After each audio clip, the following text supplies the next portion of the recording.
Viljandi Jaani kirik. Ka siin Lossimägede lähedal.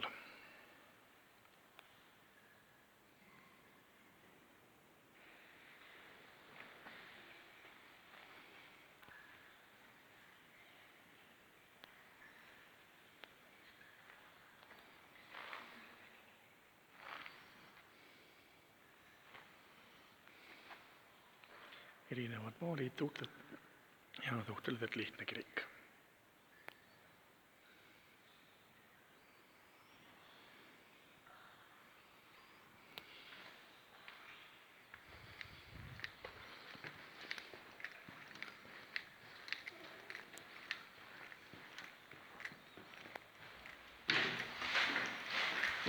Ja kirikusse viib selline sild üle vallikraavi taas. Ja vaatame edasi, mis on siin.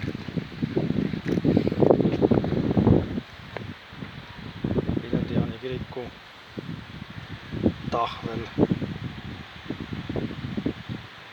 Rajatud 15. sajandil. Ja kiriku juures on veel üks Viljandile omane nähtus, nimelt Viljandis on omad sellised linnavillad ehk Viljandi villad on ka üks omalaadne vaatamisväärsus. Jugendstiilis majad, praegu nagu siin meie ees Villa Maria, kus praegu on siis hotell, kohvik, restoran. Hotell siiski ei ole, see on kohvik, restoran ja lounge on siin. Aga on ka neid villasid, kus on hotell sees Viljandis. Ja eemal siis see punase katusega ja roheline kõrgehitis on siis Viljandi veetorn.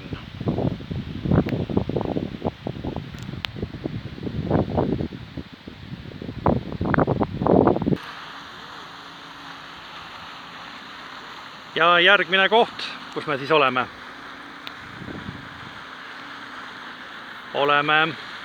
Kohe võtame fookusesse ja oleme Viljandi teatri Ugala juures. Ugala hoone, nii nagu ta kunagi on ehitatud, samal kujul. Kunagi, kui Ugala teater üldse ehitati, oli ta kõige modernsem ja tehnoloogiliselt arenenum teater, kus olid juba lavadel erinevad tasapinnad ja mitme erinevad suunades pöörlevad ringid ja servad. Nii-öelda pöördlava osad ja üle siis selle on Viljandi Peetri kirik. Mäe otsas, kus käib praegu aktiivne remont. Ja asub siis väikese oja ääresse, teater Paala oja ääres. Ja siin on ta väikeseks tiigiks paisutatud.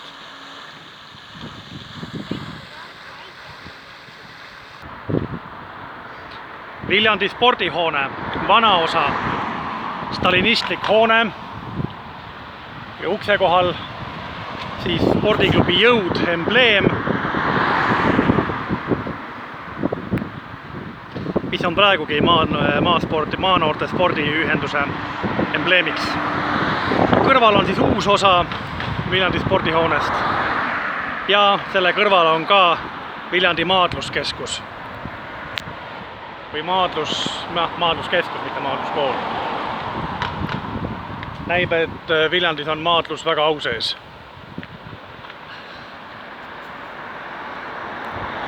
Ja spordihoone ukse ees ka üks kena mehekuju, nimelt siin Martin Klein.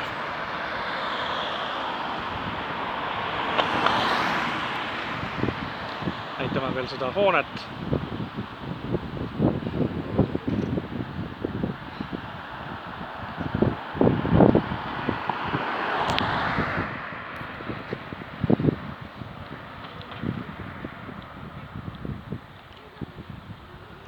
Ja Martin Klein siis maadles esimesena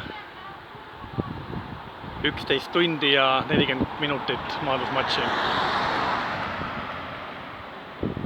Võitis esimese olümpiamedali Eestile.